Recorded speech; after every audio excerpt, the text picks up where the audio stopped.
dealt with. The law provides for many default conclusions in the absence of you dealing with it. So it's like, if you're not going to choose how to do this issue, the law will choose for you.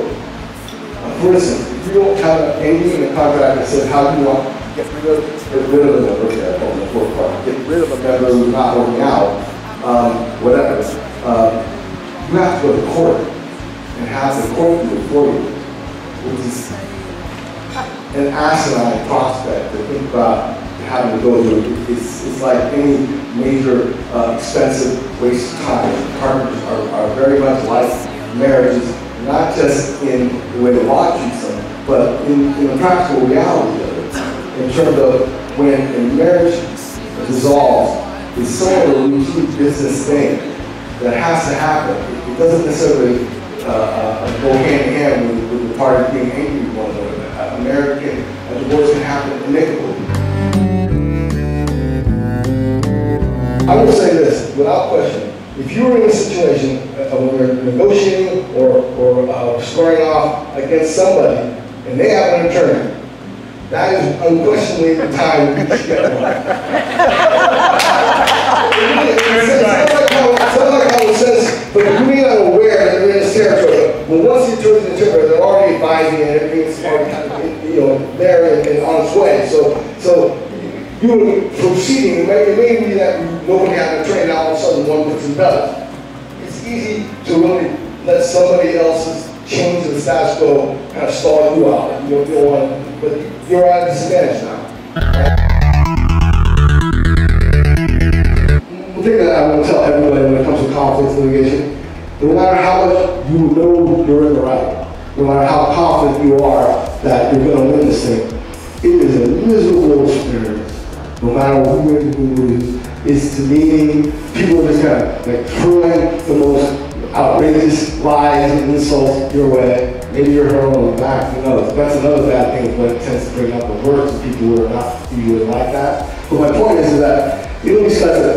Is anybody here at this culture of being involved in like with litigation, party to it, one or the other? Right? It sucks, right? This is my point about this article that I said, getting it right means more than just writing it down, is that you have to put enough care and effort into that process, or it's a big so what. It's not a magical totem, your contract, you know? It's not like, well, we got a contract, and then you press a button and the visual shield flashes and protects you from my heart. It really is a mechanism that you learn exactly how useful it is down the line when it's not complete. If you were that guy, that girl, that by default takes a sexual role of sort of business oversight of being a responsible one, you got to be careful that it doesn't go too far, at least not without addressing it, because at a certain level, if you really put hours and hours into something that none of the other band members are having to be bothered with, that's a serious thing. It's something that takes the dynamic, sooner or later, it probably will affect the health of the group dynamic. But it's not unreasonable. If it's something that you ordinarily would pay somebody to do and they're not getting off the hook because so-and-so is volunteering to do it, it needs to be addressed because even the person who's okay with it, they won't be okay with it forever. And they shouldn't be. Because here's the thing, sometimes people are like, just because you are able to be your own manager doesn't mean you should be.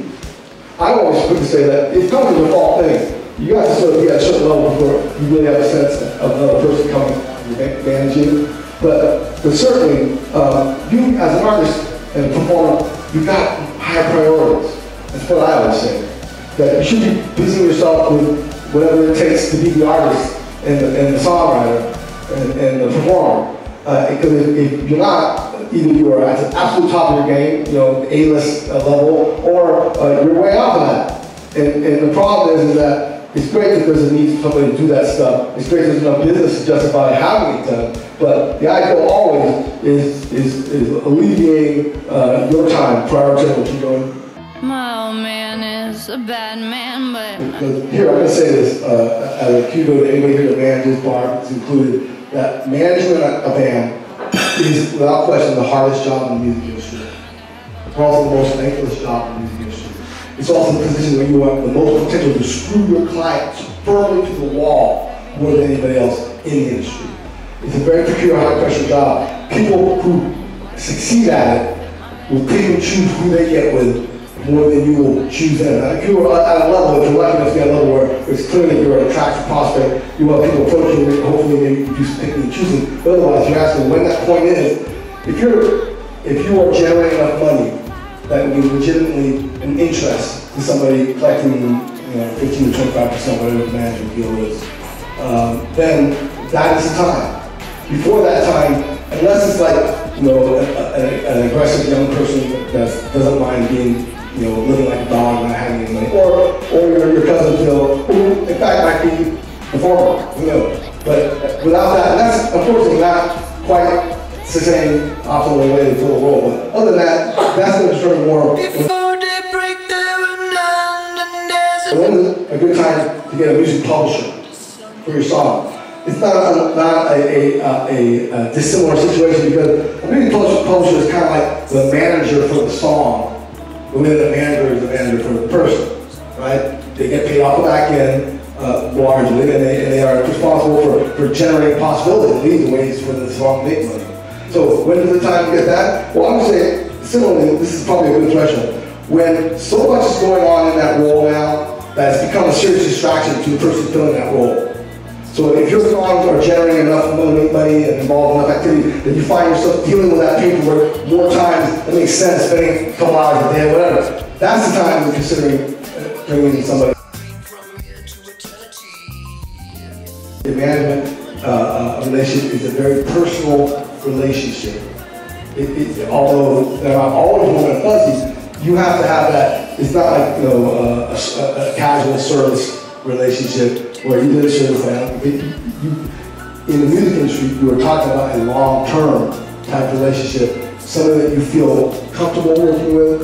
You feel when they say something to you that it's sincere, that they're at least trying to do well. The thing that informs that situation most is the bargaining position.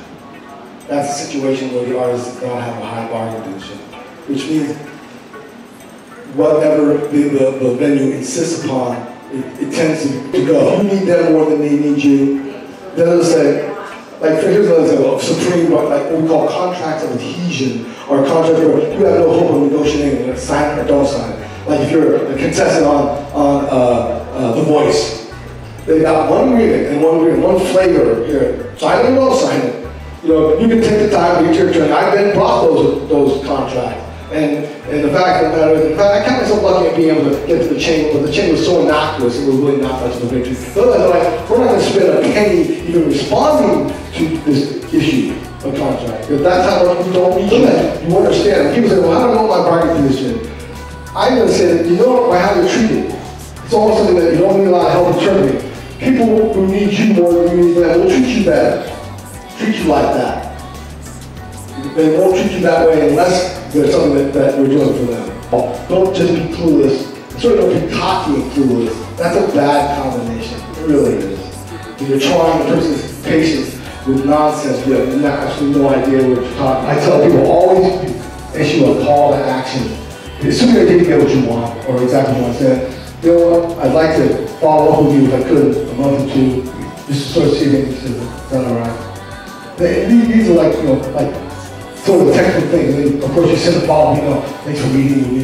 Really enjoyed our discussion. Even though we may have left base as you, made you feel 2 foot small. But the fact of the matter is that that's how you do it. And then you want to sort of, make sure that, when I was really into this more, when I needed to market program my products, I network people. They get a Christmas card. Always be the point. Networking, as I say, is a process, not an event. Can't expect a store to be, oh, I got that deal. It might happen, but the fact is that you meet someone, and then you meet them again, and then you meet again. Also, you're conversing on first name basis with them. Maybe we go take lunch. It's kind of like when a new person in town, you go to the neighborhood tavern, nobody knows who you are, nobody trusts, if you're a guy at least, your girls will do it, but nobody trusts you.